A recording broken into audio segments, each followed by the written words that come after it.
This is Bob Stewart of the State Bureau of Investigation, who's been assigned to the Calvert case, a baffling mystery crowded with intrigue. Many people had good reasons to do away with Henry Calvert.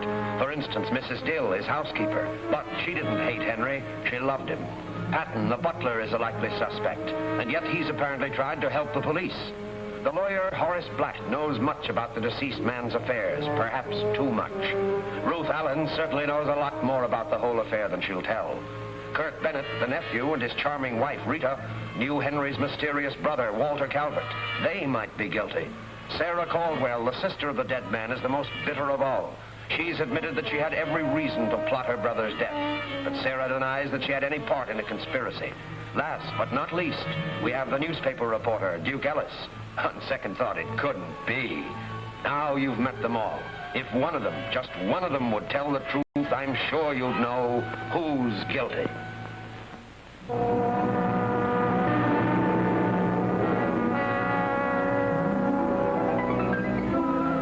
Bob and Duke trace the fugitive, Kurt Bennett, to New York. Smiley and his men attack, disable Bob and Duke, and lock them in the tenement room. Bob finds the mystery girl, Ruth Allen, hiding there. As they try to break out of the locked apartment, the place is on fire. No, I smell smoke.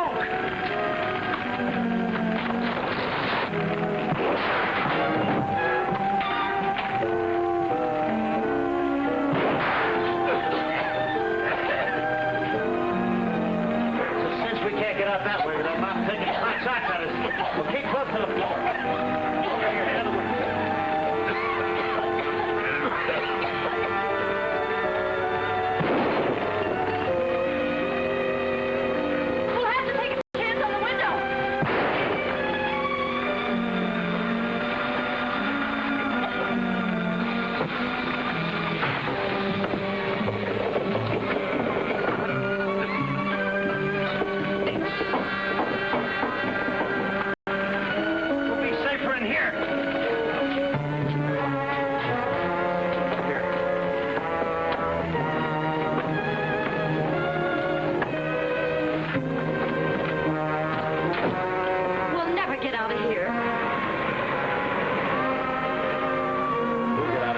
Listen to that. I've been waiting for that fire department.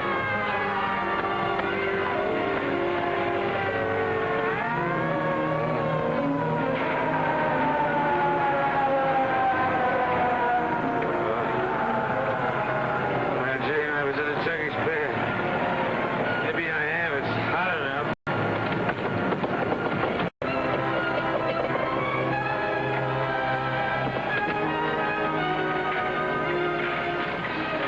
Looking for you. A fella down on the street said there was somebody up here. Thanks for the quick work. There wasn't much of a blaze, all in the hall. Looked like somebody touched off some gasoline. I told you I smelled gasoline when those thugs came in, remember? If you know anything, tell the arson squad. They're investigating. We'll do that.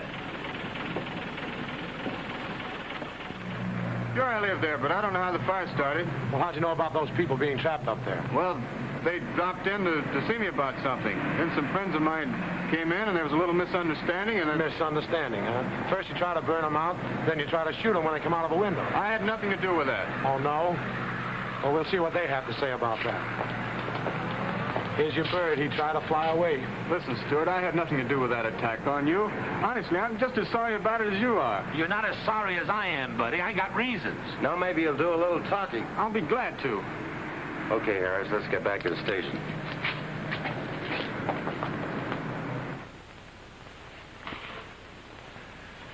Say, this is pretty classy, Bob. I didn't know you had a New York office. I haven't. It's very nice of New York police to let me use this one. Try not get busy with those notes. So you don't intend to prefer charges against Miss Allen for entering your room? No, she's welcome to anything of value she found there. Mr. Bennett is probably aware of that old maxim about coming into court with clean hands. Well, you should talk. Quiet. Okay. Who slugged the officer Jones at Calvert's gates? Smiley, one of the men you met tonight. What was he doing there? He came after me. Why? Well, he heard I was going to inherit some money, so he decided to cut in. Any reason he should? None that I want to talk about. Was it Smiley who shoved my car in front of that train? That was an accident. How do you mean? Came very near being a fatal one. Oh, Smiley's foot slipped off the clutch. On purpose? I wouldn't know. You know where I can find Smiley? I wouldn't want him to know I told you. Well, there's no reason why he should. Well, he usually hangs out at the Midnight Club after closing hours.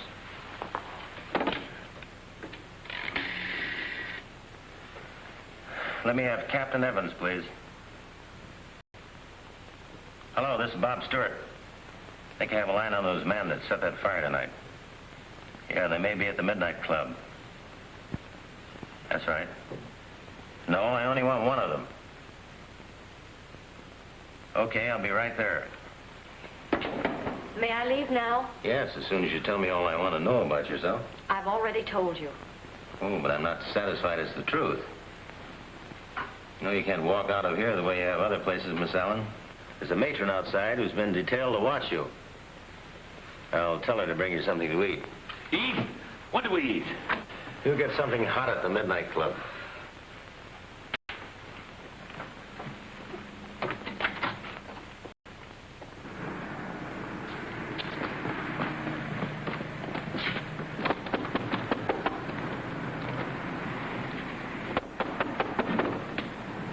Sorry, pal, this place ain't open. It is now.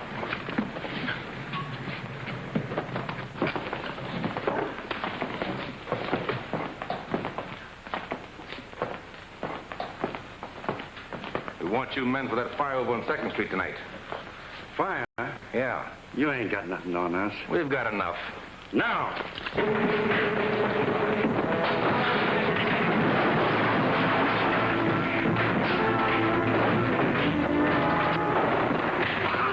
Naughty, naughty. Everybody's looking at you.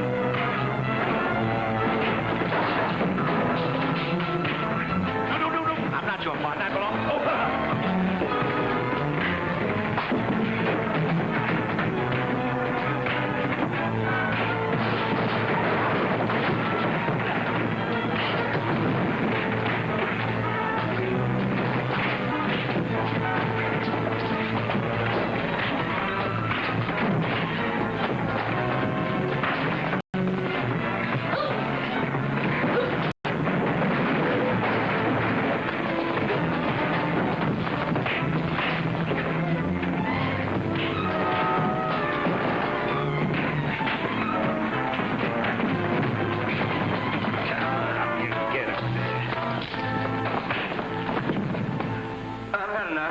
I didn't know Calvert was so tough.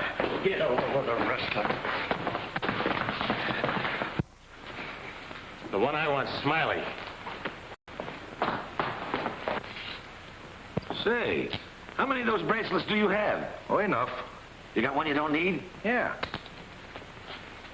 Oh, no. I'm particular who I'm tied to. Or am I? What am I doing in a place like this? Looks like he got away. Well, maybe the boys outside will pick him up. You've got nothing on us, Copper. I think we have. Maybe you can tell the officer here why you were nearing up that fire to get your eyebrows singed. Yeah, I noticed that. Come on, let's go.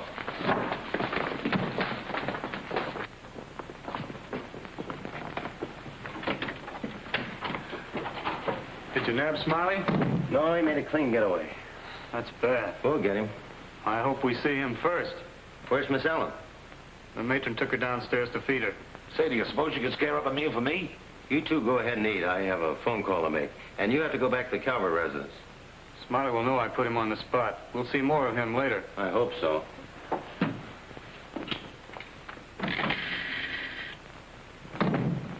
This is Bob Stewart. I want to make a long-distance call to...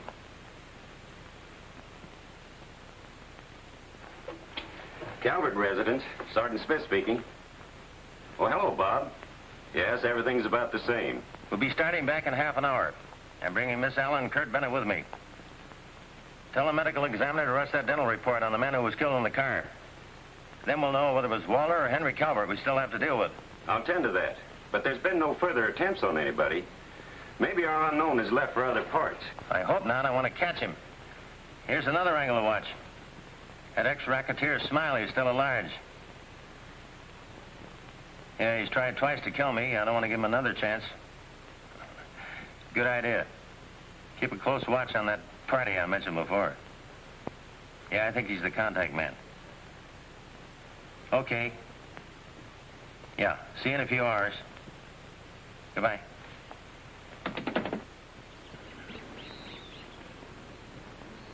I don't see why you don't arrest Miss Allen, Kurt, and Patton and wind this thing up. We've got something on all of them. They're more valuable to us at Liberty.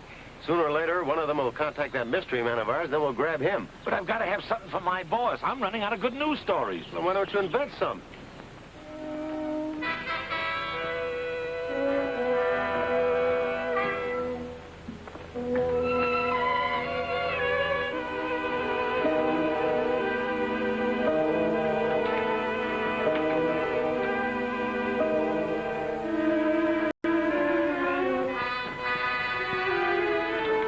Found anything of value yet?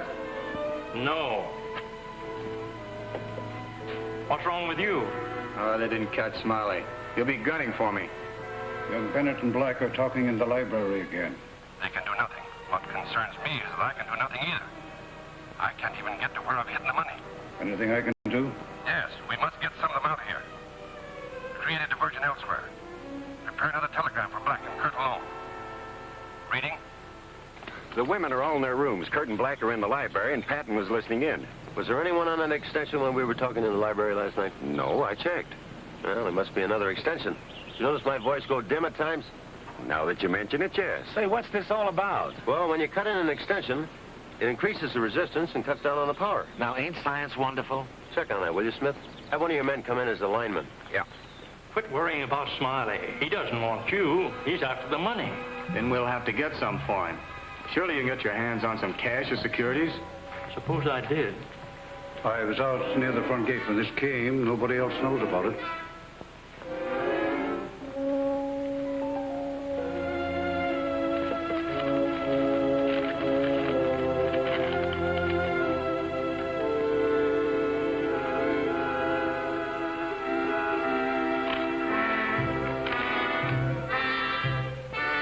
Found what we are looking for. Meet me in your office.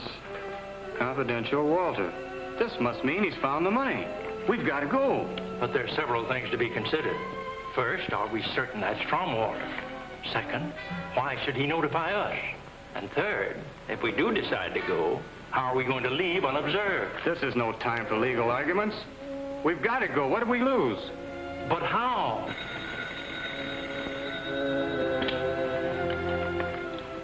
Hello? Yes. Yes, he's here. Who is this? Kurt, we'll know the voice. Put him on. It's Smiley. Maybe he can help us to get away. Play up to him.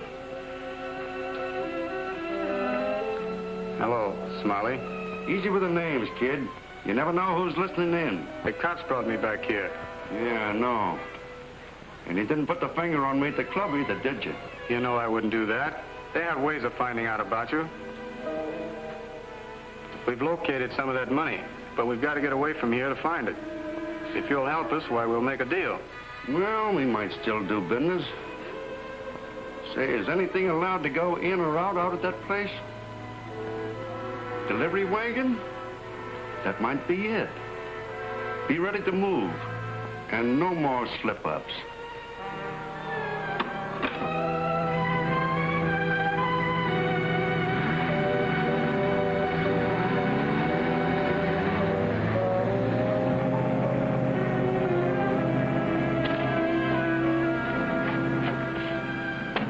Here comes a truck now, but I don't see Smiley. Maybe he's inside. Let's check.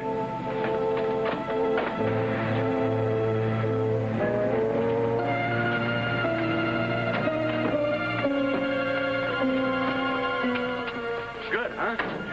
You're late, Mr. Weeks. Mr. Still, I'm going to catch up. We'll never make the front now. My car's at the side. Come on.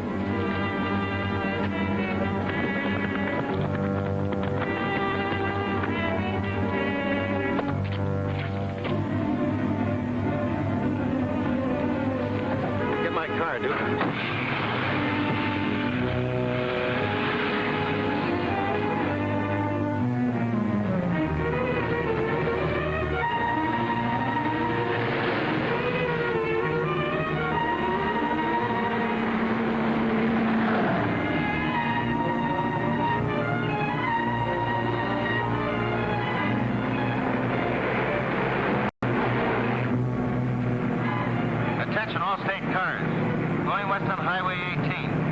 Calvert Estate. Black sedan, 4 men in it. Stop and hold. Emergency. Stewart. I thought so.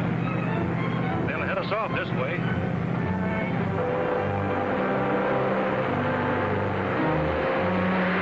Got to sidetrack them someplace. Pull into that gas station. I've got an idea.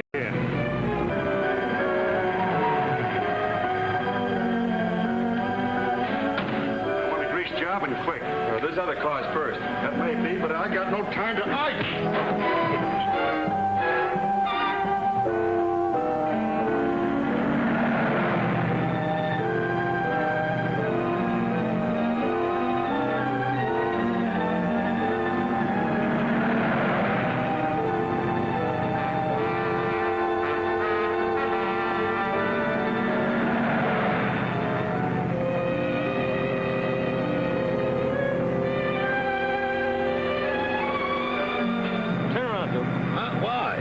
Back there in the gas station.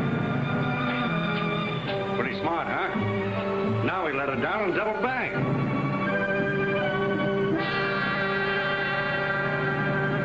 Look. Get set for trouble.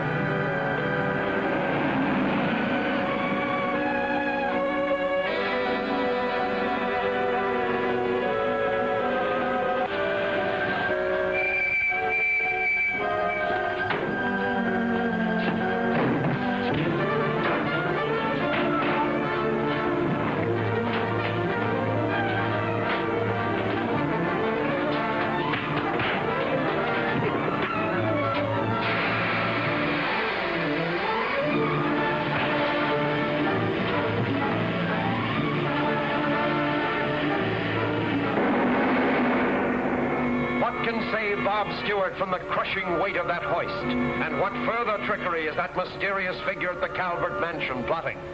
Next week, in this theater, you'll see the startling plot unfold further in The Unknown Killer, Chapter 10 of Who's Guilty?